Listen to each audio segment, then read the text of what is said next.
नमो अरिहंताणं नमो सिद्धाणं नमो जायज्ञानं नमो जुपध्यायानं नमो नमः सर्पसाहुनं एषो पञ्चमकारसमपावः परासरमङ्गलानं च सम्पेशिं परममपि मङ्गलं नमो दुर्वादराघाति भैरिमालिने हरति योगिनाथाय माविरायतायिने पानगे कस्वरन्ते च कौशिके पाद संवृत्ते दिदृश्यसमनस्काय श्रीवीरस्वामिने नमः ओंकारमेन्दुजाय युक्तं नित्यध्यायन्ति योगिनः कामदं मोक्षदं तैव ओंकाराय नमो नमः अज्ञानतिमिरान्धनं ज्ञानं जनशलाकया नेत्रमुन्मिलितं येन तस्मै श्रीगुरुवे नमः। भाग्यशाली इस अवसर पे निकाले में 23वें श्री पार्श्वनाथ भगवान का आज मोक्ष कल्याणक यानी कि निर्वाण कल्याणक का दिन है। भाग्यशाली परसों के दिन हमने देखा नेमिनाथ परमात्मा का जन्म कल्याण का दिन था। कल हमने देखा नेमिनाथ परमात्मा का दीक्षा कल्याण का दिन और भाग्यशाली आज हम देखते हैं तो पार्श्वनाथ भगवान का निर्वाण कल्याण का दिन है। हम सभी प्रभु पार्श्वनाथ भगवान को आज के दिन ऐसी एक भावना भाएंगे कि हे पार्श्वनाथ भगवान आपका आज के दिन ही कुछ ये भव का परिभ्रमण का पूर्ण विराम हो गया और भाग्यशाली पार्श्वनाथ भगवान मोक्ष में चले गए। तो हमें सभी को भी प्रभु पार्श्वनाथ भगवान से आज एक ही विनती करनी है कि बस हमारा भी ये संसार का जो 84 का चक्कर है वो दूर हुए और हम सभी भी आपके पास में ही कुछ सिद्धशिला में हमारा भी कुछ मोक्ष हुए, हमारा भी कुछ मुक्ति हुए और आत्मिक कल्याण हुए। ऐसी प्रकार की भावना के साथ आज हम प्रभु पार्श्वनाथ भगवान का अद्भुत भाववाही जो एक स्तवन कहा जाता है अद्भुत है और वैसा एक भक्त प्रभु पार्श्वनाथ भगवान को क्या विनती करता है, प्रभु पार्श्वनाथ भगवान के समक्ष किस प्रकार की अपनी बातों की रजुआत करता है उसको देखते हैं पूज्य मुनिराज तब प्रभु विजय जी महाराज साहब के मुखारविंद के द्वारा और उसके पश्चात हमारा आज का 18 पाकस्थान का प्रवचन की शुभ शुरुआत करेंगे। तो चलो जुड़ते हैं प्रभु पार्श्वनाथ भगवान के स्तवन के अंतर्गत हम आगे बढ़ने का प्रयत्न करें।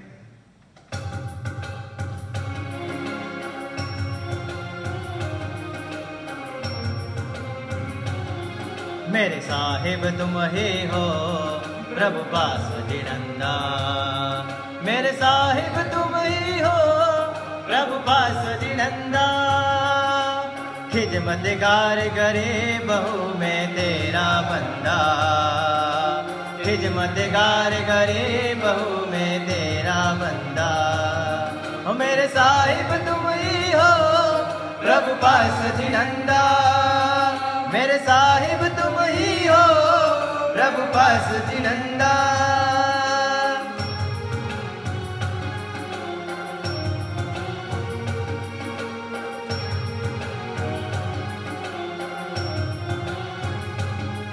ओ मैं चकर करू चाकरी जब तुम ही चंदा, चक्रवाक में हुई रहू जब तुम ही दंदा। मैं चकर करू चाकरी जब तुम ही चंदा, चक्रवाक में हुई रहूं जब तुम ही जिनंदा।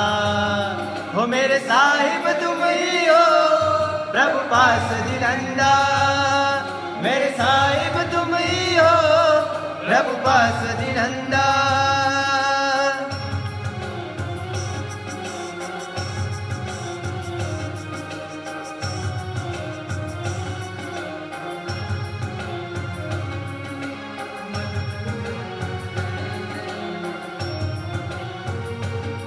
हो मधुकर पर मेरा न जड़ू तब तुम अरविंदा भक्ति करो खगपति परे जब तुम गोविंदा मधुकर पर मेरा न जड़ू जब तुम अरविंदा भक्ति करो खगपति परे जब तुम गोविंदा हो मेरे साहिब तुम ही हो प्रभु पास जिनंदा मेरे साहिब प्रभु पास जिनंदा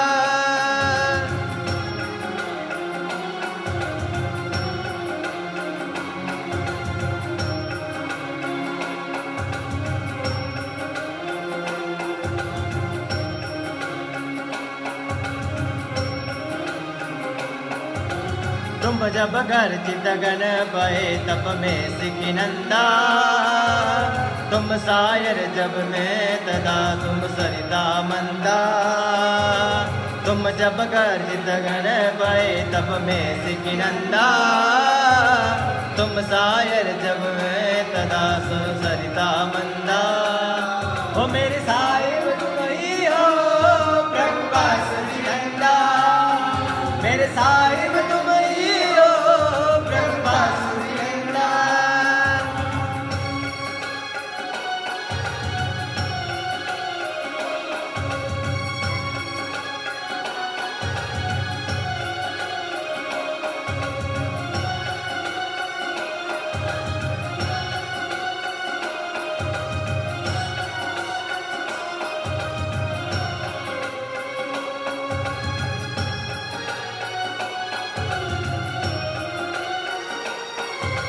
दूर करो दादा पास जी भव दुख का फंदा वाचक जस कहे दास परिमानंदा दूर करो दादा पास जी भव दुख का फंदा वाचक जस कहे दास को दियो परिमानंदा हो मेरे साहिब तुम ही हो प्रभु पास जिनंदा मेरे साहिब प्रभु पास जिनंदा मेरे साहिब तुम ही हो प्रभु पास जिनंदा जय जय पारसनाथ बोलो जय जय पारसनाथ जय जय पारसनाथ बोलो जय जय पारसनाथ जय जय पारसनाथ बोलो जय जय पारसनाथ जय जय पारसनाथ बोलो जय जय पारसनाथ हो जय जय पारसनाथ बोलो जय जय पारसनाथ जय जय पारसनाथ बोलो जय जय पारसनाथ हो मेरे साहिब तुम ही हो प्रभु पास जिनंदा मेरे साहिब तुम ही हो प्रभु पास जिनंदा प्रभु पास जिनंदा प्रभु पास जिनंदा प्रभु पास जिनंदा प्रभु पास जिनंदा बोलो संकेश्वर पासनाथ भगवान की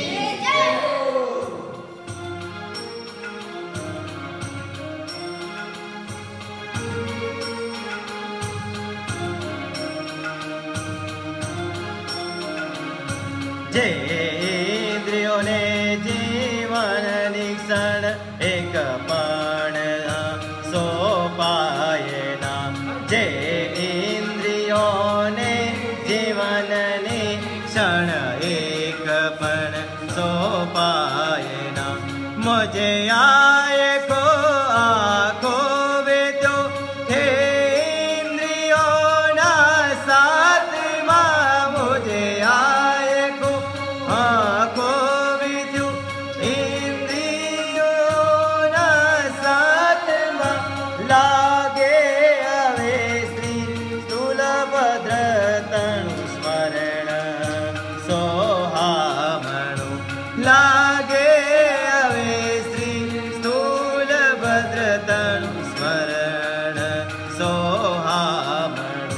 पापमय संसार छोड़ी श्रावण हूँ प्यारे भरो। पापमय संसार छोड़ी श्रावण हूँ प्यारे भरो। पापमय संसार छोड़ी श्रावण हूँ प्यारे भरो। श्रावण हूँ प्यारे भरो। श्रावण हूँ प्यारे।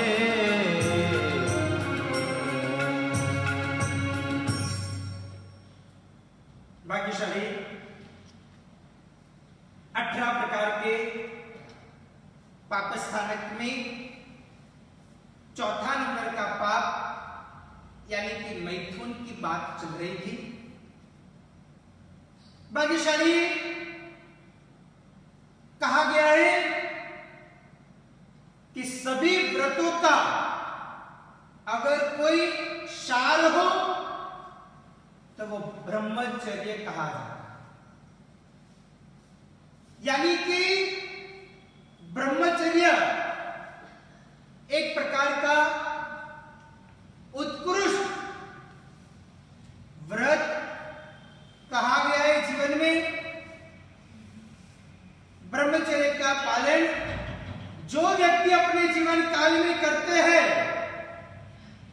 उनके जीवन काल में अनेक प्रकार की सफलताएं और सिद्धियां हासिल होती हैं।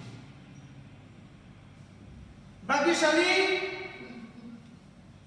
जो योगी, जो सिद्धि प्राप्त करने वाला व्यक्ति भी अपने जीवन काल में अगर समझ लो कि ब्रह्मचर्य का अद्भुत पालन करता है तो वो अपने जीवन काल में हर एक प्रकार की सफलताएं आसानी से हासिल कर सकता है। यानी कि सभी सफलताओं का मूल ब्रह्मचर्य के अंदर ही बोला जाता है।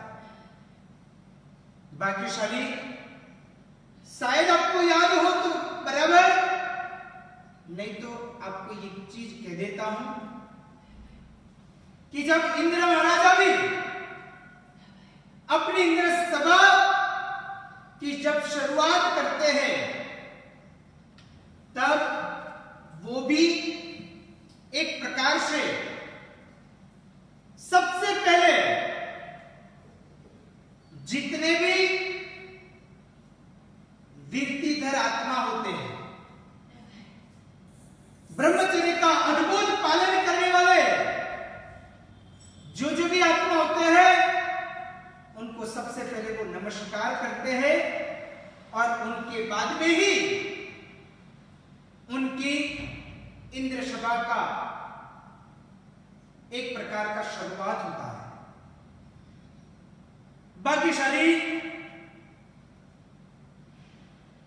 ब्रह्मचर्य व्रत आजकल के जमाने के अंदर 5वें आर्य के घोर कलयुग के अंदर पालन करना वो एक प्रकार से दुष्कर कहा गया है। परंतु ऐसे समय काल में ही ऐसे प्रकार के व्रत और नियम जो व्यक्ति लेता है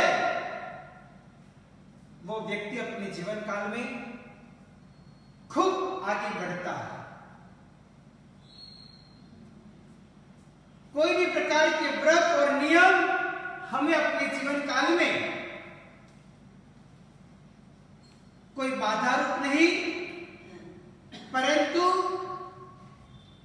पापों से पूर्ण विराम करने के लिए ही होता है। अगर पापों का पूर्ण विराम करना है तो व्रत नियम और पचखान लेना अत्यंत जरूरी माना जाता है। कई सारे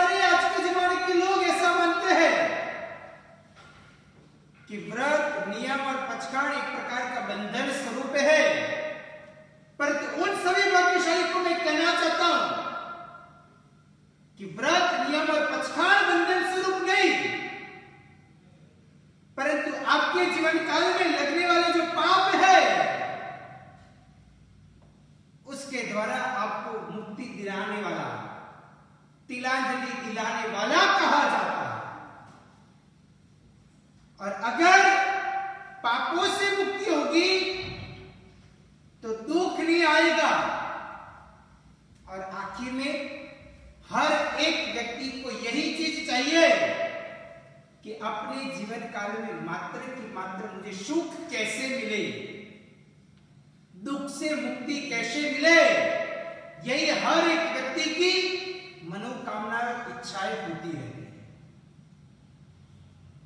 तो बस भाग्यशाली अपने जीवन काल में से ये ब्रह्मचर्य नाम का व्रत का नियम और पचखान अवश्य में करने जैसा है। साधु के लिए तो सर्वथा तरीके से मैथुन नाम के पाप का पूर्ण विराम उनकी जब से दीक्षा होती है तब से ही उनको इसी प्रकार का पचखान दिया जाता है। जब साधु भगवंत या तो साध्वी जी भगवंत की जब बड़ी दीक्षा कही जाती है, पक्की दीक्षा कही जाती है, तब विशेष करके उनको ये प्रकार के व्रतों का एक शपथ विधि दिलाया जाता है।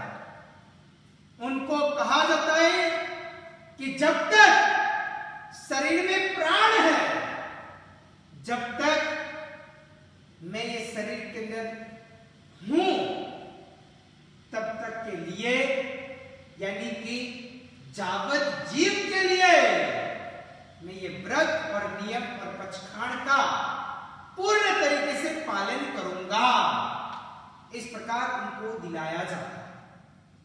परंतु देश विरुद्ध जिनको गृहस्थ कहा जाता है, जिनको श्रावक या तो श्राविका माना जाता है, जो साधु नहीं बने हैं, जो साधु बनने के लिए मनोकामना करते हैं, परंतु अब तक उनका ऐसा प्रकार का अंतराय कर्म दूर नहीं हुआ है कि वो साधु बन पाए। अभी भी कोई ना कोई प्रकार का उनका भाग्य साधु बनने का खुला नहीं है, तो तब तक के लिए वो व्यक्ति गृहस्थ कहा जाता है। और गृहस्थ को एक प्रकार से देश वृत्तिधर कहा गया है। हर एक व्यक्ति ये सभी प्रकार के व्रत और नियम और पचखान का पालन जावत जीव के लिए शायद नहीं भी कर सकता है। ऐसा कोई जरूरी नहीं है कि हर एक व्यक्ति इस प्रकार व्रत नियम पचखान का पालन करे, क्योंकि भाग्यशाली आपको मालूम होगा कि जंगल के अंदर शेर तो एक ही होता है। हर एक जीव शेर नहीं बुला रहा है, कोई सियार भी होते हैं, कोई हिरण भी होते हैं, कोई अन्य अन्य प्रकार के पशु भी होते हैं। इस प्रकार हर एक व्यक्ति कोई साधु नहीं बन सकता है, परंतु साधु बनने की प्रैक्टिस या तो मनोरथ तो हर एक व्यक्ति जरूर रख सकता है। इस प्रकार कहा गया है कि श्रावक और श्राविका के लिए स्वदारा संतोष का एक नियम और पचखान होता है, यानी कि स्वस्त्री या तो स्वपुरुष के द्वारा हम संतोष अपने जीवन काल के अंदर प्राप्त करेंगे। हम अपना जीवन उनके द्वारा ही, उनके साथ में रहते हुए पूरी जिंदगी व्यतीत करेंगे। अन्य कोई भी प्रकार की स्त्री हो वो मेरी बहन समान मानी जाएगी, और स्त्री के लिए अन्य कोई भी प्रकार के पुरुष हो वो सभी मेरे भाई या तो बड़ी उम्र वाले हैं तो पिताजी के समान ही हम मानेंगे। ऐसा प्रकार का पचखान अवश्य में होना ही चाहिए। भाग्यशाली ऐसा कहा गया है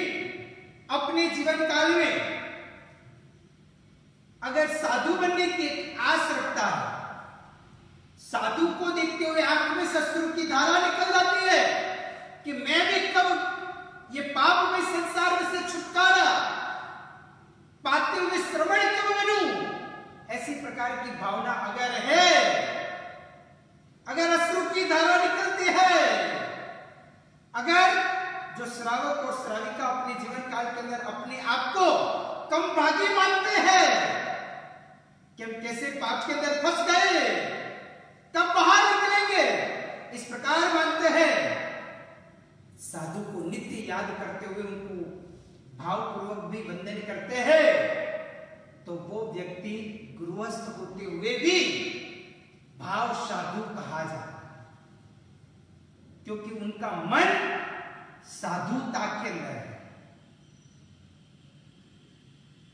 वैसे ही अगर साधु चाहे द्रव्य से साधु है, परंतु उनका मन अगर संसार के अंदर है, तो वो साधु मात्र की मात्र द्रव्य साधु ही कहा जाएगा। इसलिए अपने जीवन काल में हर एक गृहस्थ को द्रव्य साधु बन पाओ तो बहुत अच्छी बात है, नहीं बन पाओ तो कम से कम भाव साधु तो बनने का प्रयत्न करना ही चाहिए। अगर द्रव्य और भाव दोनों साधु बन गए तो समझ लो कि बेड़ा पार हो गया। परंतु जब तक गृहस्थ पने में है, तब तक कम से कम भाव साधु पना को प्राप्त करने का प्रयत्न करना ही चाहिए। हर एक व्यक्ति को ऐसा एक प्रणिधान होना चाहिए, मनोरथ होने चाहिए कि मैं भी अपने जीवन काल में जब अंतिम अवस्था आएगी, जीवन का अंतिम चरण होगा, तब मैं भी इस प्रकार साधु बनूंगा। ऐसे एक सोच, एक भाव, एक मनोरथ हर एक व्यक्ति को होना ही चाहिए। ऐसे प्रकार की बाबतों आगमों के अंदर बताई गई है। भाग्यशाली एक गांव था और वो गांव के अंदर बहुत अच्छी प्रकार की राज्य की व्यवस्था चल रही थी और एक बार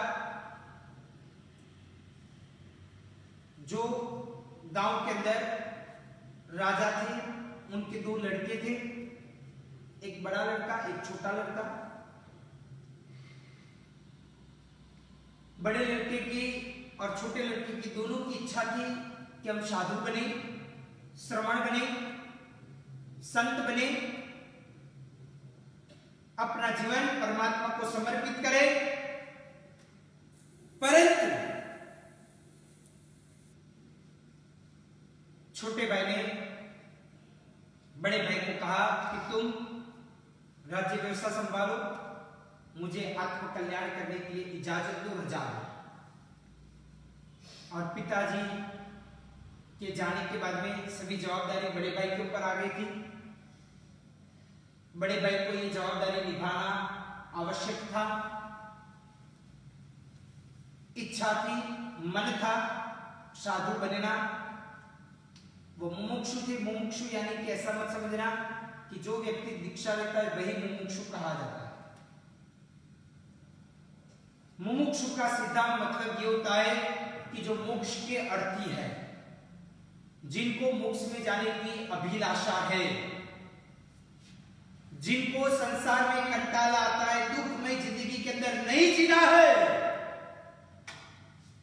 ये व्यक्ति ही मुमुक्षु कहे जाते हैं। और बड़े भाई राजगद्दी के ऊपर बैठ गए, राज्याभिषेक हो गया, शादी भी हो चुकी थी। छोटे भाई ने बोला कि मुझे इजाजत दो, क्योंकि पिताजी नहीं है तो आप ही मेरे पिताजी हो। और इस प्रकार छोटे भाई ने दीक्षा ले ली।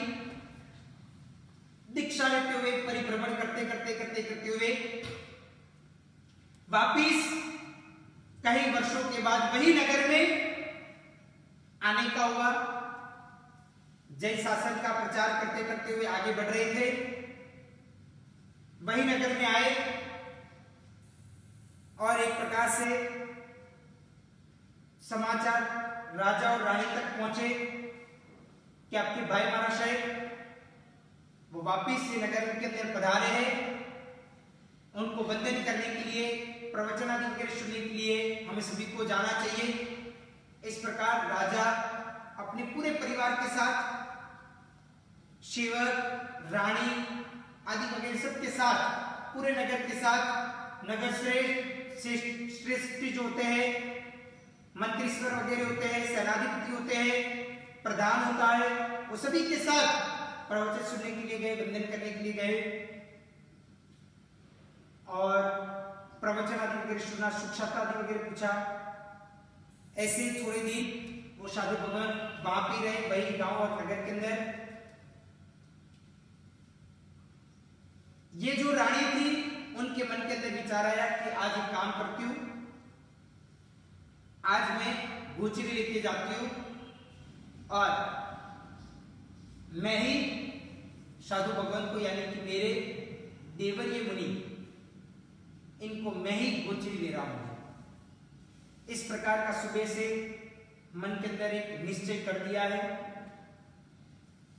रसोई आदि वगैरह तैयार हो गई, बस अभी कुछ निकलने वाले थे, परंतु ऐसा हो गया कि बारिश धमधुकार हुई। नगर के अंदर इतना भयंकर बारिश, और बारिश के लिए कहा जाता है कि एक सांबेला की तरह बारिश, यानी कि कंटिन्यू बारिश, बिल्कुल भी बीच में पानी का एक बूंद और दूसरा बूंद के बीच में गैप नहीं था। इतनी सारी भयंकर बारिश पूरे नगर के अंदर होने लगी, और साक्षात ऐसा बोला जाता है कि वो नगर के अंदर पूरा की पूरा बारिश का पानी इतना बढ़ गया कि नदी आ गई, यानी कि पूरा की पूरा नगर पानी के अंतर्गत धीरे धीरे बढ़ने लगा, और पानी का पूर बढ़ते बढ़ते बढ़ते हुए साक्षात नदी जैसा वातावरण हो गया। अभी पूरी की पूरी महाराष्ट्र के लिए गोचरी आदि वगैरह की पूरी व्यवस्था, टिफिन आदि वगैरह पैक हो चुका है, बस अभी लेके जाना, ये रथ बद सारथी सब कुछ तैयार है, पर तो अभी बारिश आ रहा है, जाएंगे तो कैसे जाएंगे, क्योंकि नदी के बाहर जो नदी, अरे गांव के, नगर के बाहर जो नदी थी, वो नदी का पानी भी अंदर आ गया, यानी कि एकदम पूर पाट हो गया, यानी कि ये इतना सारा बढ़ गया, तो अभी कैसे जाए। तो तब जाते हुए वो रानी सोचने लगी कि बहुत बड़ा विघ्न आ गया, अभी करे तो क्या करे। वो गए अपने पति के साथ पास, यानी कि राजा के पास, और राजा को कहा कि अभी करूं तो मैं क्या करूं, मुझे देवर्य मुनि को गोचरी वीरानी के बाद में ही भोजन करने का मैंने आज सुबह से सोच लिया है, इसलिए मुझे तो जाना तो है, पर अभी कैसे जाऊं। तब राजा ने कहा, अरे उसमें क्या चिंता कर रही है, मैं अभी के अभी तुझे भेजने का प्रयत्न करती हूँ। बोला कि क्या भेजोगे, कैसे भेजोगे, बाहर बारिश है और पानी इतना सारा बढ़ गया है कि नदी की नदी आ चुकी है, अभी क्या करेंगे, नदी की वो पार पहुंचना है। उन्होंने बोला कि कोई बात नहीं, तू चिंता मत कर।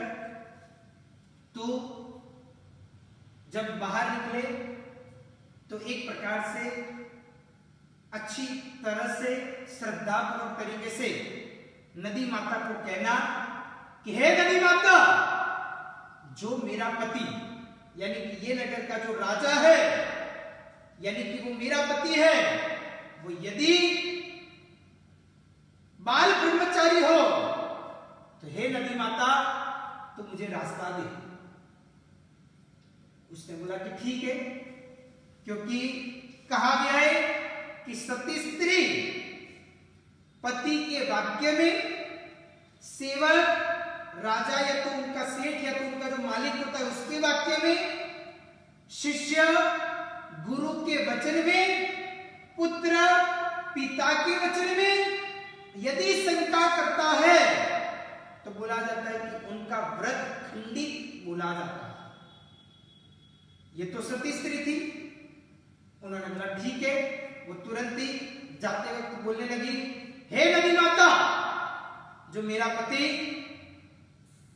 ब्रह्मचारी हो, बाल ब्रह्मचारी हो, तो हे नदी माता तुम मुझे मार्ग दे, मुझे मेरे देवरी मुनि भगवंत को गोचरी वीरानी के लिए जाना है। इस प्रकार बोला और नदी के अंतर्गत आधा पानी इस तरफ हो गया, आधा पानी इस तरफ हो गया और बीच में से रास्ता हो गया। धड़ाधड़ करते हुए वो वहां से आगे बढ़ते हुए जाने लगे और रथ डायरेक्ट देवरी मुनि भगवत के पास पहुंचते हुए वहां पे उनको गोचरी वेराई। गोचरी वेराने के बाद में सुख शांत आदि वगैरह पूछा, वंदन आदि वगैरह किया, पानी वापिस जैसा था वैसा हो गया। अभी गोचरी वेराने के बाद में वो सोच रही है कि वापिस जाऊं तो कैसे जाऊं, पानी इतना सारा है, बाहर जा नहीं पाऊंगी, वापिस घर पे पहुंचना है। तो तब जाते हुए देवरी मुनि को कहा कि हे देवरी मुनि, आप मुझे इसका रास्ता दिखाओ। उन्होंने बोला तू आई कैसे थी? उन्होंने कहा कि मैं तो ऐसे आई थी, मैंने तो कहा, पति ने बोला था और मैंने बोल दिया कि हे नदी माता, जो मेरे पति बाल ब्रह्मचारी हो, तो हे नदी माता तू रास्ता दे। और मैं इस प्रकार आ गई, अभी क्या करूं? उन्होंने बोला उसमें क्या चिंता कर रही है, जा तू जाके बोल, हे नदी माता, जो मेरे देवर यमुनी यदि नित्य उपवासी है तो हे नदी माता तू मुझे रास्ता दे। उसने बोला ठीक है। वो तुरंत ही पहुंची नदी के पास और पास पहुंचते हुए बोला कि मेरे देवर यमुनी नित्य उपवासी हो, तो हे नदी माता तू मुझे रास्ता दे। आधा पानी इस तरफ हो गया, आधा पानी इस तरफ हो गया, बीच में से वो रथ पहुंच गया राजमहल में। राजमहल में पहुंचने के बाद में वो सोच रही है ये कैसे होगा। सबसे पहले तो इधर से मैं गई, मेरे पति बाल ब्रह्मचारी है। अरे बाल ब्रह्मचारी है कि कैसे, वो तो मुझे ही मालूम है, मैं उनकी पत्नी हूं। 2-2, 3-3 लड़के हैं, 2-4 लड़कियां हैं और ये बाल ब्रह्मचारी है। जब वापिस आ रही थी गोचरी वेराने के लिए गई थी, गोचरी वेराया, वेराने के बाद में वो साधु भगत गोचरी वापरने बैठे और बोला कि नित्य उपवासी हो, तो हे नदी माता तू मुझे रास्ता दे। और रास्ता भी मिल गया, मैं आ भी गई। ये सब कुछ हुआ कैसे वो पता नहीं चलता। जब राजा पूछने लगे रानी को कि क्यों तू ऐसे निराश या तो मायूस या तो कोई तेरे मन में क्वेश्चन मार्क है, क्या है? उसने बोला और तो कुछ नहीं, परंतु मुझे ये पता नहीं चलता है कि आप बाल ब्रह्मचारी और वो नित्य उपवासी हर रोज एकादशा करते हैं, वापरते हैं, तो भी नित्य उपवासी, ये सब कुछ है क्या? आपको, आपकी मैं पत्नी हूं, मेरे 2-2, 3-3 हमारे लड़के हैं, 2-4 लड़कियां हैं और तभी बाल ब्रह्मचारी, ये कैसे होता है वो पता नहीं चलता है। तब उसने बोला कि देख, मेरा हकीकत में दीक्षा लेने का ही मन था, दीक्षा ही लेनी थी, पर तो कोई कारण से मैं ले नहीं पाया, अंतराय करने के कारण, भोगावली करने के कारण, परंतु आज भी मुझे संसार के अंदर मन नहीं है। संसार के अंदर रहते हुए भी ऐसा लगता है कि जेल के अंदर में फंस गया है। भाग्यशाली कोई व्यक्ति ने गुनाह किया हो ना और जेल के अंदर उसको 2 महीना, 4 महीना, 6 महीना, साल, 2 साल, 5 साल के लिए सजा मिली हो ना, उसको पूछा जाए कि तुझे कैसा अच्छा लग रहा है ना, तो वो भी बोलेगा कि नहीं, मुझे जेल में रहना अच्छा नहीं लगता है, मुझे ऐसा होता है कि कब मैं बाहर निकलूं। इस प्रकार मुझे भी हो रहा है कि संसार में से मैं कब बाहर निकलूं। ये सभी आर भंजगड़ों के अंदर में आ चुका हूं, गिर चुका हूं, ये खड्डे के अंदर में गिर गया, अभी कब बाहर निकलूं, ये प्रकार की भावना है। यानी कि मेरा मन संयम के अंदर है और मेरा शरीर सिर्फ संसार के अंदर है, इसलिए वो भाव तरीके से बाल ब्रह्मचारी कहे जाते हैं।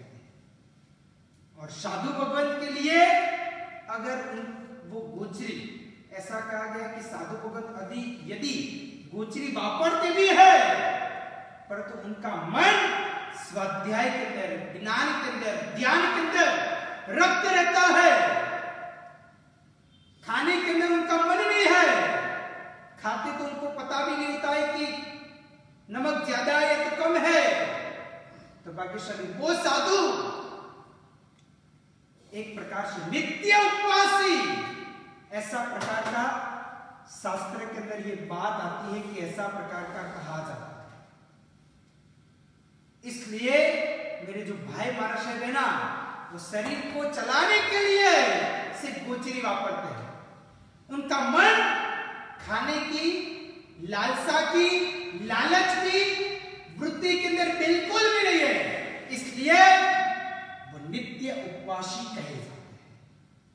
भाग्यशाली जरा सोचो, बहुत बड़ी बात है। मन को इस प्रकार टैकल करना कोई सामान्य बाबत नहीं है। इस बाबत के लिए बड़े बड़े भी एक बार तो हिल जाते हैं, परंतु भाग्यशाली ये चीज को समझना होगा, ये चीज को करना होगा, तब जाते हुए हम मोक्षगामी बन सकते हैं। तो इस प्रकार ये हुआ और राय के मन के अंदर तब जाते हुए एक संतोष हुआ, उनको संतोष पूर्वक जवाब मिला।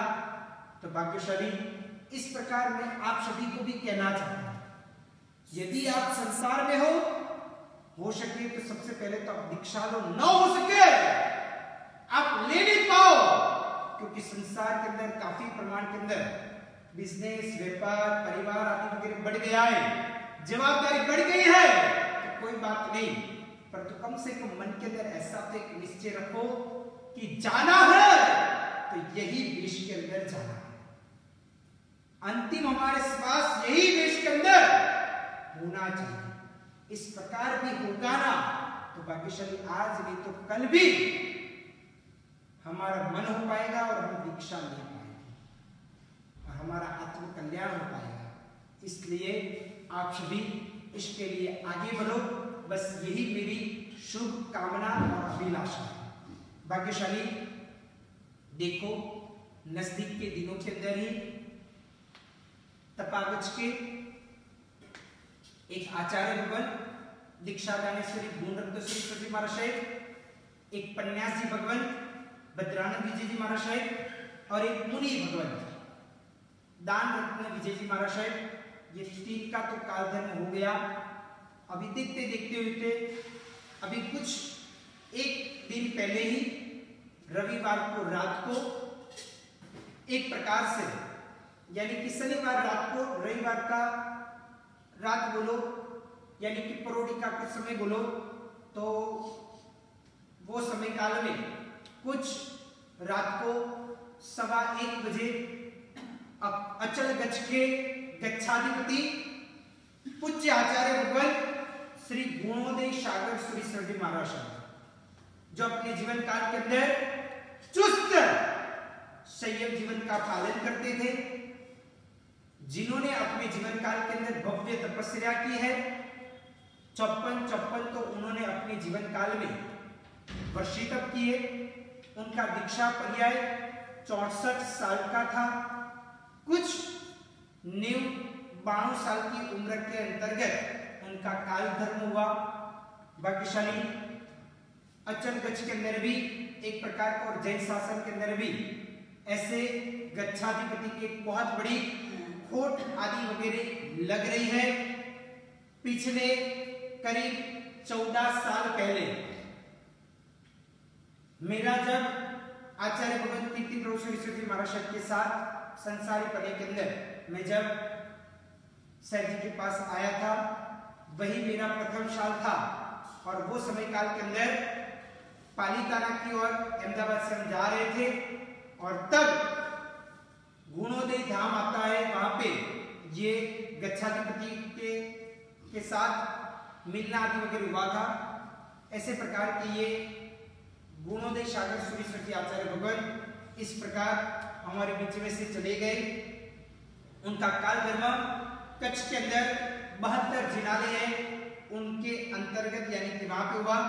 उनकी निश्रा में करीब करीब 350 से अधिक साधु साध्वी भगवंत दीक्षित हुए हैं। ऐसे प्रकार के वो आचार्य भगवंत थे। दूसरी एक बात कहता हूं कि ये आचार्य भगवंत को भी खूब हमारे सभी की ओर से एक श्रद्धांजलि पाठ होते हैं। आगे बढ़ते हैं तो आज का दिन श्री पार्श्वनाथ भगवान का निर्वाण कल्याण का दिन है। कल हमने नेमिनाथ परमात्मा की बहुत अद्भुत प्रकार की संध्या भक्ति की थी। आज शाम को भी बराबर ठीक शाम को 6:30 बजे श्री पार्श्वनाथ भगवान की निर्वाण कल्याण के दिन के उपलक्ष्य में उनकी भी एक संध्या भक्ति का भव्य आयोजन करेंगे। पार्श्वनाथ भगवान श्री समय शिखर जी के अंदर उनका मोक्ष हुआ, यानी कि निर्वाण हुए।